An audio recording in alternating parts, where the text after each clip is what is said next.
چلیں پھر آج آپ کو ایک خارش کا نسخہ بتاتا ہوں۔ جن لوگوں کو خارش ہے، چاہے تار ہے چاہے خشک ہے، خشک خارش جو ہوتی ہے ویسی خارش ہوتی رہتی ہے، تار جو ہے اس کے ساتھ یہ ہوتا ہے کہ دانے بن جاتے ہیں جسم پر، تو اس میں پانی پڑ جاتا ہے، اور کئی لوگوں کو سرخ دبے بن جاتے ہیں جس کو سورائسس کا نام دیا گیا۔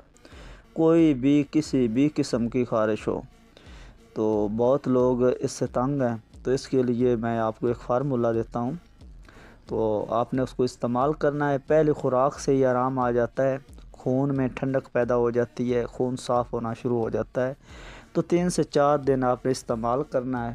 تو جس طرح میں آپ کو بتاؤں، جتنی ڈوز بتاؤں اتنی ہی ڈوز آپ نے استعمال میں کرنی ہے۔ یہ بڑوں کے لیے، جوان لوگوں کا میں ڈوز بتا رہا ہوں۔ اسی طریقے سے آپ نے تھوڑی سی کم کر کے آپ مطلب بچوں کو بھی کھلا سکتے ہیں اور استعمال کرا سکتے ہیں۔ کرنا آپ نے کیا ہے، پہلے جو ہے فارمولہ نوٹ کر لیں۔ کالی زیری، گیرو، گند کاملا سار، برابر وزن۔ آپ نے برابر مقدار لینی ہے، چاہے 2 تولے لے لو، چاہے 5 تولے لے لو، چاہے تولا لے لو۔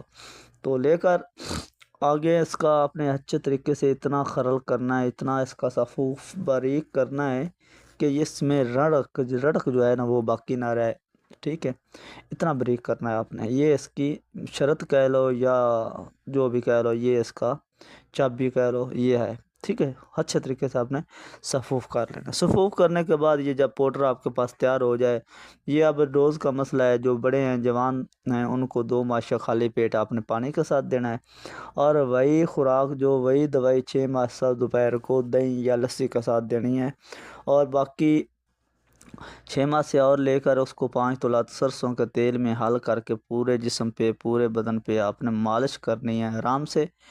تو پہلے دن ہی فائدہ ہو جائے گا۔ پرہیز جو ہے وہ آپ نے بہت کرنی ہے۔ میں جو بتاؤں گا، آپ نے صرف جو چیز کھانی ہے میں وہ بتا رہا ہوں، باقی کچھ بھی نہیں کھانا 3-4 دن۔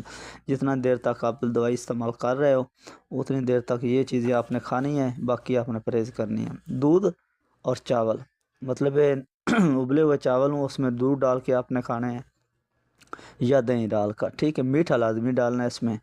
تو باقی چیزوں کو آپ نے 3-4 دن تک بند رکھنا ہے۔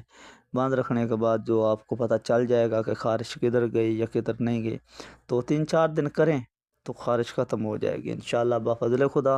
تو آسان سا نسخہ ہے اور بے ضرر ہے، کوئی اس میں سائیڈ فیکٹ کی بات نہیں ہے۔ آپ استعمال کریں اور فائدہ اٹھائیں۔ السلام علیکم ورحمۃ اللہ وبرکاتہ۔